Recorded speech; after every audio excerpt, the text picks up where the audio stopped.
Fala meus amigos, saudações vascaínas, começando mais um vídeo aqui no canal. Eu sou o Juninho, você está no canal Machão da Gama e vamos aqui começar o nosso giro de notícias para falar sobre o Vasco da Gama nesse feriado. E claro, né, o clima não tá muito bom, o clima, para ser sincero, tá péssimo, né? Um desânimo total assim em cima do torcedor, depois do empate de ontem contra o Goiás, aquele 1-1 horroroso, né? Enfim, hoje é aquele clima de ressaca, como se a gente tivesse levado ontem uma pancada na cabeça, tu acorda assim meio zonzo, enfim. Tanto que o vídeo hoje tá até saindo mais tarde do que o habitual, né? Tive aqui que juntar forças para vir aqui conversar, falar sobre o Vasco.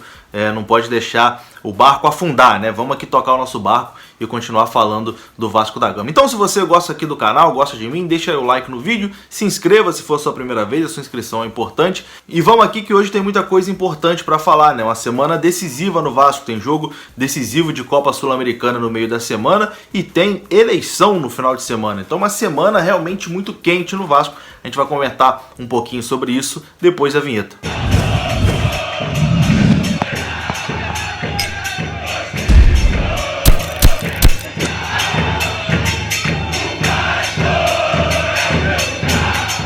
Então bora lá meus amigos, começando mais um vídeo aqui no canal. Como eu já disse na abertura, o resultado de ontem foi horroroso. A gente pode tentar olhar o copo meio cheio de um pontinho fora de casa, conseguiu sair da zona do rebaixamento com esse pontinho, mas não tem como pensar assim, né? O pensamento do vascaíno não pode ser esse, o vascaíno não pode se acostumar com uma coisa dessa. O pensamento tem que ser, perdemos 2 pontos contra um time horroroso do Goiás. Era obrigação vencer o Goiás, não tinha outro resultado possível a não ser uma vitória contra o Goiás, mas o Vasco não teve competência para vencer o time do Goiás. E enfim, eu acho que é unânime falar que o Vasco saiu até no lucro, né? O Vasco poderia ter perdido o jogo porque no final ali foi uma pressão gigantesca do Goiás. Vamos aqui falar então da classificação, né? O Vasco nesse momento é o 16º e hoje a gente tem que torcer pro Grêmio segurar o Red Bull Bragantino, né? Para não ter uma zebra lá do Red Bull Bragantino ganhar do Grêmio, que só falta essa. Se o Red Bull ganhar, o Vasco volta para a zona do rebaixamento ainda hoje. Então, vamos aí dar uma secadinha. Que ponto chegamos? Meu Deus do céu. Vamos dar uma secada aí no Red Bull Bragantino para o Vasco não voltar para o Z4. Lembrando que o Vasco tem 2 jogos a menos, um contra o Palmeiras, o outro contra o Fortaleza. O jogo contra o Fortaleza já está marcado para o dia 19 de novembro. O jogo contra o Palmeiras ainda não tem data. O Vasco enfrenta o Palmeiras no final de semana, mas já é pela primeira rodada do segundo turno do Campeonato Brasileiro. O que a gente pode destacar do time de ontem? Talvez só Léo Matos, né? Acho que a única coisa positiva mesmo desse time de ontem foi a estreia do Léo Matos, o lateral direito. Parece que vai se firmar mesmo como titular, marcou um gol, uma bela estreia do lateral direito. Infelizmente não foi com vitória, mas deu uma esperancinha aí pro torcedor, a sua participação, o seu gol. Léo Matos que não pode jogar na quarta-feira contra o Caracas. Enfim, o Vasco chega aí a 8 jogos sem vitória no Campeonato Brasileiro. Na Copa Sul-Americana a gente venceu no meio da semana, mas a fase realmente é muito ruim. E antes da gente começar a falar de Sul-Americana, vou botar aqui um trechinho da entrevista do Ricardo Sapinto. Deu a coletiva ontem depois do jogo e foi sincerão, né? O Ricardo Sapinto foi bem sincerão ali, soltou o verbo na coletiva, falou que às vezes falta qualidade técnica, falta qualidade ofensiva, às vezes os jogadores se embananam ali na defesa, enfim, foi bem sincero e no fim das contas até comemorou, entre aspas, o empate, né? Disse que o Vasco saiu no lucro. A gente sabe que o Vasco, infelizmente, realmente saiu no lucro. E o Ricardo Sapinto foi sincerão aí na coletiva, soltou o verbo, roda aí. E termos oxigenação para tomar uma boa decisão, o que não aconteceu hoje. Na segunda parte, infelizmente, não jogamos bem. O adversário foi melhor, mereceu se calhar mais o adversário e nós acabamos por ter a sorte do jogo na segunda parte. E, portanto, eu considero que hoje não perdemos 2 pontos, mas ganhamos 1 ponto. Com toda a honestidade e com toda a humildade, por mais que me custe, com esta reflexão que eu digo e com esta atenuante de que realmente estávamos fatigados e notou-se em vários jogadores, e depois quando começa a falhar um, quando começa a falhar o outro, portanto isto são erros individuais que levam depois a desequilíbrios defensivos, a pouca qualidade ofensiva e portanto foi isso que aconteceu. Tentei refrescar, aliás, ainda antes de sofrer o gol já tinha 3 jogadores para refrescar a equipa preparados para entrar. Quando eles vão para entrar, sofremos o gol, enfim, por segundos, provavelmente, que hoje não tive mais, infelizmente, mas estamos satisfeitos, pelo menos, quando não se pode ganhar, não queremos perder, e saímos também da zona de despromoção, que também era um objetivo hoje. Tá aí, não falou nenhuma mentira, né? Não falou nenhuma mentira. Infelizmente, o Vasco ontem o resultado poderia ter sido pior do que foi. O resultado foi horroroso, mas somou um pontinho. Se a gente for olhar o copo meio cheio, somou um pontinho fora de casa. É óbvio que a gente queria os 3 pontos, óbvio que eu tô pé da vida, mas pela circunstância do jogo, o Vasco saiu no lucro. O Vasco poderia ter sido derrotado ontem pelo Goiás.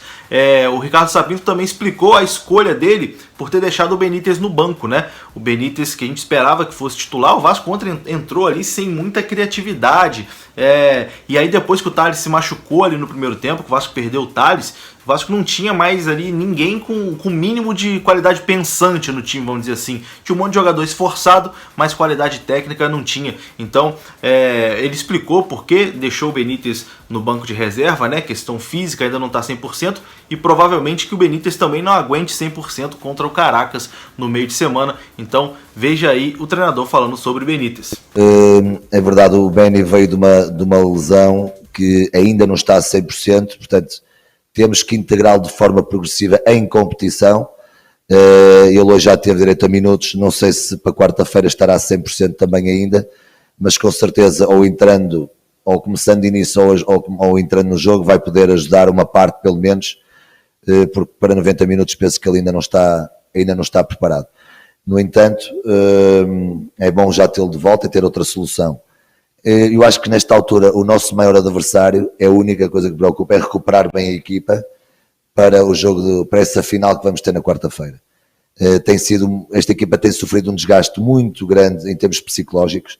Vínhamos de 7 derrotas e 2 empates, que não num clube com a grandeza do Vasco, é terrorífico, realmente não é fácil de conviver com a derrota para quem chega a um clube como o Vasco, e eles têm sofrido muito, viveram muito esse momento, e agora estamos a começar a ver a luz, a ver o sol, enfim, a levantar-nos, mas com esta sequência de 3 em 3 dias, com jogos agora, vamos fazer esta viagem longa também para Caracas, não é fácil. É isso, né? E agora é pensar no Caracas, virar a chave. O Vasco na quarta-feira tem esse jogo importante, jogo de volta pela Copa Sul-Americana. O Vasco tem a vantagem de ter vencido o primeiro jogo por 1-0, então pode empatar, mas não dá para empatar com Caracas, né? Enfim, não vou também exigir aqui, o que eu vou exigir desse time, né, cara? O time é muito fraco. Se classificar, já tá bom, a classificação tem uma premiação muito boa em cada fase que você avança da Copa Sul-Americana. Eu não lembro de cabeça aqui agora, mas acho que dá algo em torno de 3 milhões de reais caso o Vasco passe de fase na Copa Sul-Americana. Então é importante demais essa classificação. O Vasco tem que se classificar, ir para as oitavas de final, se manter vivo ali na Copa Sul-Americana, até é uma forma de recuperar a confiança, né? Você se mantendo vivo na Sul-Americana é uma forma de recuperar a confiança para o Campeonato Brasileiro. Então um jogo muito importante, uma final, jogo decisivo no meio de semana. A gente tem que virar a chave e pensar no Caracas, e depois no domingo o Vasco enfrenta o Palmeiras em São Januário. Lembrando que além desse jogo importante no meio da semana contra o Caracas e esse jogo fundamental também no domingo contra o Palmeiras, teremos eleição no Vasco, né, no final de semana. Está marcada para o sábado, a eleição presidencial do Vasco da Gama. As 4 principais chapas que disputam o pleito Júlio Brandt, Levenciano, Jorge Salgado e o presidente Alexandre Campelo, que concorre na reeleição. Então uma semana que promete ser muito quente no Vasco da Gama, uma semana eleitoral, a gente sabe como é, né? Então, no sábado, muito provavelmente também o Vasco vai pegar fogo, e no domingo contra o Palmeiras pode ser que o Vasco já tenha um novo presidente eleito, né? Que ainda não assume, tem um processo de transição, assume só em janeiro, mas geralmente existe um processo de transição. Então o Vasco pode ter já contra o Palmeiras no domingo um presidente eleito, ou então, caso o presidente Alexandre Campelo, que é candidato, consiga a reeleição, aí não tem transição, não tem nada, né?